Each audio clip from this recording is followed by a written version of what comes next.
दोस्तों, एक शहर के डीएम और एसपी साहब अपने भेष को बदलकर एक मजदूरों की तरह अपने शर्ट में कैमरा लगाकर एक थाने की जांच करने के लिए निकलते हैं। दोस्तों, जांच के लिए जैसे उस थाने में पहुंचते हैं, पहुंचने के बाद दरोगा को देखते हैं कि वो अपने टेबल पर पैर को रखकर चने चबा रहा है। उसके शर्ट की जो बटन है वो खुली है, जैसे कि एक गली के गुंडे की तरह हो, जैसे कि एक गली का गुंडा आकर उस थाने में बैठा हो।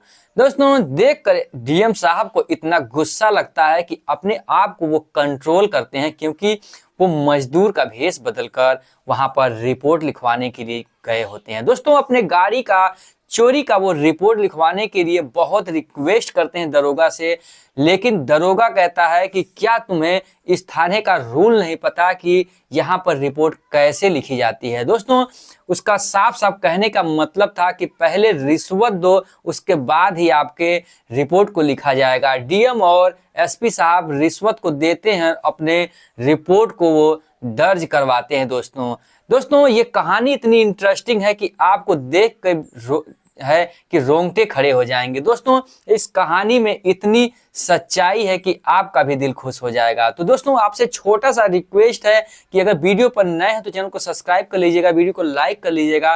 तो चलिए इस वीडियो को करते हैं स्टार्ट और समझते हैं कहानी के पूरी सच्चाई को। दोस्तों, ये कहानी है उत्तर प्रदेश के एक छोटे से जिले की, जहां पर एक डीएम और एसपी साहब की तैनाती हुई होती है। अभी डीएम साहब के 2 ही 4 दिन जो है कि तैनाती होती है। नया नया डीएम अपनी पोस्ट पर ड्यूटी के लिए आते हैं। दोस्तों, अपने कार्य को कर ही रहे थे, तभी एक थाने का मामला आने लगता है कि वहां पर लूट खसोट और जो है कि बहुत ही दबंगई का मामला यहां पर चल रहा है। दोस्तों, जो डीएम साहब थे, उनके पिता जो थे वो एसआई कांस्टेबल थे, जिन्होंने अपनी कड़ी मेहनत से उन्हें पढ़ा लिखा कर डीएम के पोस्ट पर भेजा था। दोस्तों, उनके पिता जो दरोगा थे वो हरदम समझाते थे कि बेटा तुम कभी भी रिश्वतखोर अधिकारी मत बनना, क्योंकि दोस्तों जो सच्चाई में धार होती है वो कहीं नहीं होती है। पैसा कितना भी कमा लो, लेकिन इज्जत सम्मान आपको नहीं मिल सकता। रिश्वत कमाने से और जो है कि पैसे धनवान होने से आपकी इज्जत ओहदा नहीं बढ़ता है, क्योंकि बुरे काम का बुरा ही नतीजा होता है। इसलिए उनके पिताजी हैं, बचपन से डीएम साहब को यही सिखाया करते हैं कि आप गरीबों की मदद करना, असहायों को मदद करना और सच्चाई और ईमानदारी के ही रास्ते पर चलना, जिससे कि आपको जिंदगी में बहुत ही बड़ी राह मिलेगी और बहुत ही दिल का सुकून मिलेगा। दोस्तों, अपने पिता के इस बताए गए कर्तव्य का पालन करते हुए डीएम साहब जैसे ही अपनी ड्यूटी को ज्वाइन करते हैं और अपने डीएम को पोस्ट को संभालते हैं, तभी ऐसा मामला उसके पास आने लगता है कि यहाँ पर लूट घसोट और चोरी जैसी वारदातें बहुत होती हैं। और हादसा होने के बाद जो है कि गरीबों को यहाँ पर सताया जाता है, रिपोर्ट पर अपनी मनमानी की जाती है। तो डीएम साहब सोचते हैं कि हो सकता है डिपार्टमेंट की बदनामी करने के लिए ऐसी सूचनाएं जो हैं कि एप्लीकेशन आ रही हों, जिससे कि हमारे डिपार्टमेंट की बदनामी हो जाए। दोस्तों, वो इस बात पर इग्नोर कर देते हैं, लेकिन अपने पिता की उस बताई गई शुरुआती दिनों की वो जो सीख होती है, जो सभ्यताएं होती है, ये नहीं भूलते हैं और अपने उसी कर्म और कर्तव्य पर अपनी ड्यूटी को वे निभा रहे थे। अभी 1 ही हफ्ता हुआ था डीएम साहब को संभाले, तभी इनके पास उम्मीद की किरण समझकर गरीब जनताओं के कई एप्लीकेशन आ जाते हैं कि हमारे इस थाने में बहुत ही गुंडागर्दी चल रही है, जो है कि गरीबों और मजदूरों को बहुत सताया जा रहा है। दोस्तों, फिर जो डीएम साहब हैं, नए नए ड्यूटी पर होते हैं, एक्शन लेने के लिए मजबूर हो जाते हैं, क्योंकि इनके पास भी वो गर्म खून था और बहुत ही जज्बा जुनून था अंदर। लेकिन जिले के वो सारे जो दरोगा होते हैं इस बात पर इग्नोर कर देते हैं कि अभी गर्म है, आने वाले समय में ये भी ठंडे हो जाएंगे। ऐसे ही सभी अधिकारी शुरू में आते हैं तो बहुत ही ताव में होते हैं, बाद में सरेंडर हो जाते हैं। लेकिन ऐसा नहीं था। जो डीएम साहब थे वो बहुत ही कड़क ही इंसान के थे, क्योंकि ईमानदारी इनके अंदर कूट कूट कर पैदाइशी भरी थी इनके पिता के द्वारा इन्हें बताए गए कर्तव्यों के अनुसार। दोस्तों, फिर होता क्या है कि डीएम साहब एसपी साहब को बुलाते हैं और एक मीटिंग पर और वहाँ पर इन दोनों लोगों की मीटिंग होती है, जहाँ पर ये डीएम साहब एसपी साहब से कहते हैं कि देखिए इस थाने की ऐसी ऐसी वारदात और बहुत सारी सूचनाएं मिल रही हैं कि यहाँ पर बहुत ही गुंडागर्दी किस्म का मामला चल रहा है। तो एसपी साहब कहते हैं कि जी सर, यहाँ मुझे भी कई बार खबर आ चुकी कि यहाँ पर ऐसी वारदात चल रही है, गरीबों की जो है कि रिपोर्ट को दर्ज नहीं किया जाता है, दर्ज के नाम पर बहुत सारे पैसे मांगे जाते हैं, पैसे मांगकर रिपोर्ट को दर्ज भी कर लिया जाता है, लेकिन रिपोर्ट का कोई भी निष्कर्ष नहीं निकलता है और बेचारा गरीब जनता और उन्हें निराशा ही मिलती है और वहाँ पर गुंडागर्दी जो है कि आसमान छू रही है। जब दोनों की राय हो जाती है डीएम और एसपी साहब की, तो दोनों लोग एक प्लान बनाते हैं कि क्यों ना इसकी हम लोग तहकीकात अंदर से करें। तो डीएम साहब कहते हैं कि चलो ऐसा करते हैं कि हम लोग दोनों लोग भेष बदलकर अपने मजदूर की तरह और एक कैमरे को लगाकर चलते हैं, जिससे कि वहाँ की सारी कारी करतूत और सच्चाई का ही पता चल जाएगा। अगर डिपार्टमेंट की बदनामी के लिए ऐसा किया जाता होगा वो भी पता चल जाएगा। अगर डायरेक्ट हम लोग अपनी गाड़ी से जाते हैं तो वहाँ का डिपार्टमेंट वो सतर्क हो जाएगा, पूरा जो स्टाफ होगा सतर्क होकर हम लोग कभी भी सच्चाई को नहीं समझ पाएंगे।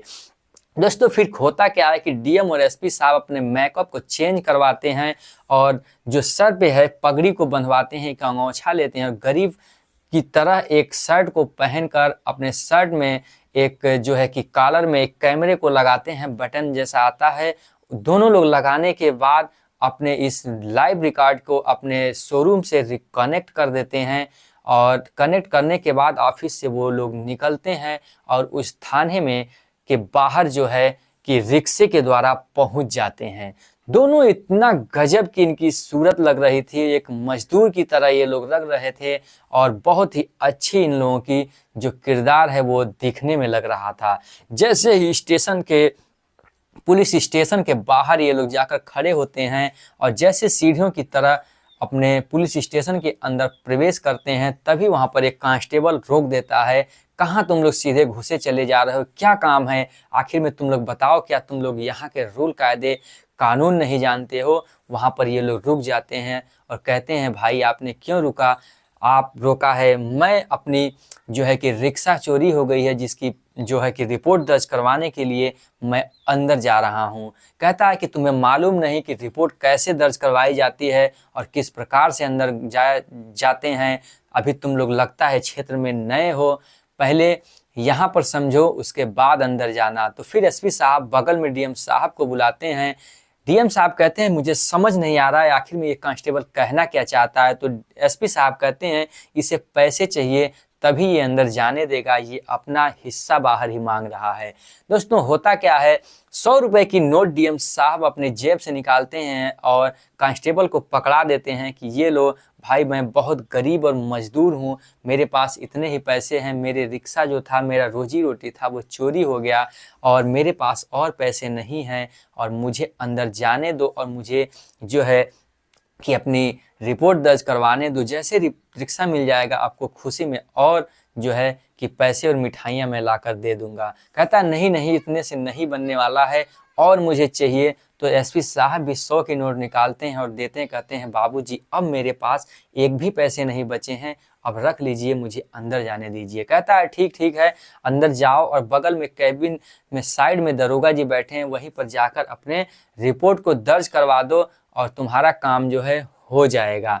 वहां पर जाते हैं और जैसे अंदर घुसते हैं डीएम और एसपी साहब देखते हैं कि दरोगा जी जो हैं अपने पैर को अपनी मेज के ऊपर रखे हुए चने खा रहे हैं और बहुत ही मंद और बिंदास टाइप में हवा को ले रहे हैं और अपने कॉलर को इस प्रकार से खोलकर बैठे हैं जैसे एक गली का गुंडा अपनी गली से आकर पुलिस स्टेशन में बैठा हो। एसपी साहब देखकर उन्हें इतना गुस्सा लगता है कि हमारा डिपार्टमेंट इतना बिगड़ गया है। बताइए, एक गुंडे की तरह दरोगा साहब जब अपनी पुलिस स्टेशन में बैठे हैं तो यहाँ गरीब जनता को न्याय क्या मिलेगा। लेकिन मन ही मन कुछ कहते नहीं हैं और वहां पर अपनी फरियाद लेकर पहुंचते हैं, बाबूजी बाबूजी मेरा जो है कि रिक्शा चोरी हो गया है और मेरी जो है कि रिक्शा ढूंढवाने में आप मदद कीजिए।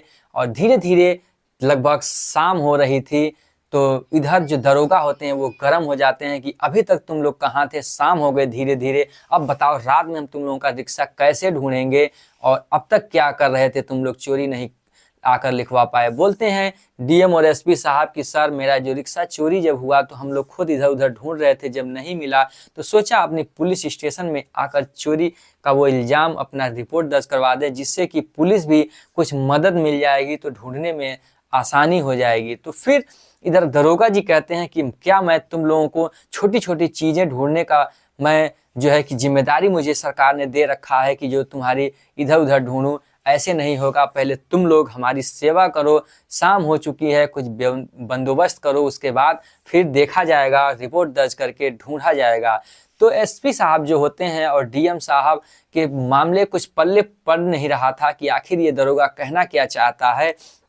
तो दोस्तों होता क्या है कि कहते हैं कि भाई अब मैं समझ तो नहीं पा रहा हूँ कि आप कहना क्या चाहते हैं, जो पैसे उसे लेना हो तो वो भी बताइए। लेकिन जो दरोगा होता है वो गुस्सा हो जाता है, कहता है कांस्टेबल इनको बाहर निकाल के फेंको, इन्हें समझ नहीं आ रहा मैं क्या कर रहा हूँ, और इन्हें जो है कि जाने दो, यहाँ से भगा दो बाहर, और इन्हें तब जाके समझ आएगा। कांस्टेबल उन दोनों लोगों को उठाता है, एसपी साहब और डीएम साहब को, और धक्के मारकर बाहर लेकर आता है और बाहर आकर समझाता है कि देखिए अगर आपको रिक्शा ऑटो अगर आपको ढूंढवाना ही है तो साहब का शाम का बियर और दारू और मुर्गे बोतल का व्यवस्था भर का पैसे देने होंगे, उसके बाद ये दर्ज करेंगे, उसके बाद ही जो है कि इसकी जांच होगी, क्योंकि भाई इस जांच में भी कुछ खर्चे लगेंगे। तो डीएम साहब सोचते हैं कि इसमें खर्चा क्या लगने वाला। तो फिर क्या होता है कि अंदर आते हैं और अपने जेब से 1000 रुपये की नोट निकालते हैं और रख देते हैं दरोगा साहब के टेबल पर। दरोगा साहब कहते हैं इतने में क्या होने वाला है, तुम लोग हमारे दिमाग का क्यों भजिया बना रहे हो, तुम लोगों को फिर मैं अभी भगा दूंगा, अगर सही सलामत अगर रिपोर्ट दर्ज करवानी है तो सही सलामत पैसे देने होंगे, क्योंकि मेरा भी पेट्रोल खर्चा होगा, मैं भी गली गली दौड़ूंगा, बहुत सारे उसमें खर्चे आएंगे, जिसको ढूंढने में भाई कैसे ढूंढा जाएगा, हमारा स्टाफ जाएगा, अब उनका भी तो खर्चा बनता है। तो एसपी साहब भी 1000 की नोट निकाल के रख देते हैं, फिर हाथ जोड़ लेते हैं कि बाबूजी अब इससे ज़्यादा नहीं है, आप ढूंढवा दीजिए, क्या करें हम लोग गरीब लाचार हैं। जो रिक्शा का एक सहारा था जिससे हम लोग पैसे कमा रहे थे वो भी चोरी हो गया, अब कैसे आपको हम लोग पैसे किस हिसाब से कमा कर दें। दोस्तों होता क्या है कि फिर दरोगा गर्म हो जाता है कि बताओ 2000 में क्या आजकल होने वाला, भाई आप लोगों को पैसे कुछ और बढ़ाकर देना होगा जिससे हम लोग ढूंढ पाए। तो इतने में जो एसपी साहब होते हैं वो कहते हैं कि क्या आपको डिपार्टमेंट के द्वारा जो है कि सैलरी नहीं मिलती है कि हमसे आप पैसे मांग रहे हैं। तो फिर दरोगा कहता है कि तू बहुत ज़्यादा बोल रहा है, अभी तुझे समझदारी का और पुलिस कानून का पाठ मैं पढ़ाता हूँ, ज़्यादा मत बोल, नहीं तो तेरे दिमाग को मैं अभी ठंडा कर दूंगा।